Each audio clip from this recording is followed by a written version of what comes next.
দেশের বিভিন্ন জায়গার আরো কিছু খবর নিয়ে এবার দেখুন একটি ডেস্ক রিপোর্ট। চা শ্রমিকদের মজুরি সহ শিক্ষা, স্বাস্থ্য ও যোগাযোগ উন্নয়নে সরকার আন্তরিক বলে জানিয়েছেন প্রবাসী কল্যাণ মন্ত্রী আরিফুল হক চৌধুরী। দুপুরে সিলেট ইসকন মন্দিরে রথযাত্রা উদ্বোধন শেষে তিনি একথা বলেন। খাগড়াছড়িতে বন্যায় ক্ষতিগ্রস্তদের দ্রুত পুনর্বাসিত করা হবে বলে জানিয়েছেন বিদ্যুৎ, খনিজ সম্পদ ও জ্বালানি প্রতিমন্ত্রী অনিন্দ্র ইসলাম অমিত। বন্যা পরিস্থিতি মোকাবেলায় সরকারি বেসরকারি সংস্থার প্রতিনিধিদের নিয়ে এক মতবিনিময় সভায় তিনি একথা বলেন।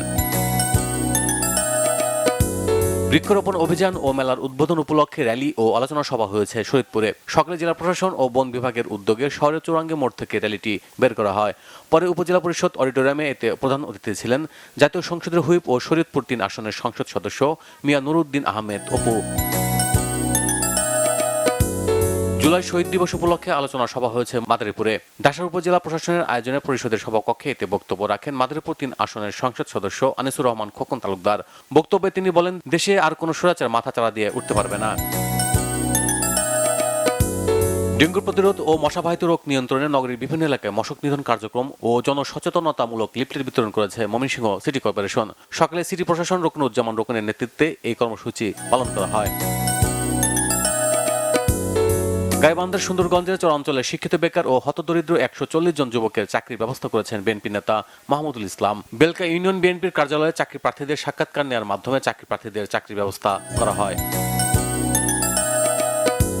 জুলাই শহীদ দিবস উপলক্ষে আলোচনা সভা হয়েছে কেরানীগঞ্জে। উপজেলা পরিষদের সভাকক্ষে এতে সভাপতিত্ব করেন উপজেলা নির্বাহী কর্মকর্তা মোহাম্মদ ওমর ফারুক। উপস্থিত ছিলেন জুলাই আন্দোলনের ৬ শহীদ পরিবারের সদস্য সহ আহত জুলাই যোদ্ধারা।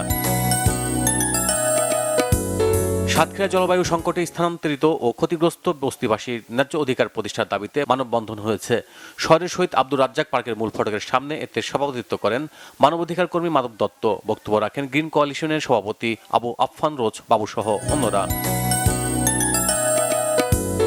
কুড়িগ্রামের উলিপুরে কামাল খামার ফাজিল ডিগ্রি মাদ্রাসার অধ্যক্ষ ও সভাপতির বিরুদ্ধে অনিয়ম, দুর্নীতি সহ নিয়োগ বাণিজ্যের অভিযোগে সংবাদ সম্মেলন করেছে স্থানীয়রা।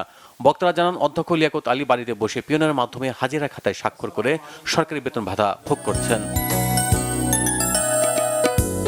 ৯ দিনব্যাপী সনাতন ধর্মাবলম্বীদের অন্যতম ধর্মীয় উৎসব রথযাত্রার উৎসব শুরু হয়েছে নওগাঁয়। সকালে রথযাত্রাটি শহরের পুরাতন গরুহাটি থেকে শুরু হয়ে কালীমাতা মন্দিরের পাশে গিয়ে শেষ হয়। উপস্থিত ছিলেন নওগাঁ জেলা বিএনপির সাধারণ সম্পাদক মামুনুর রহমান রিপন সহ অন্যরা।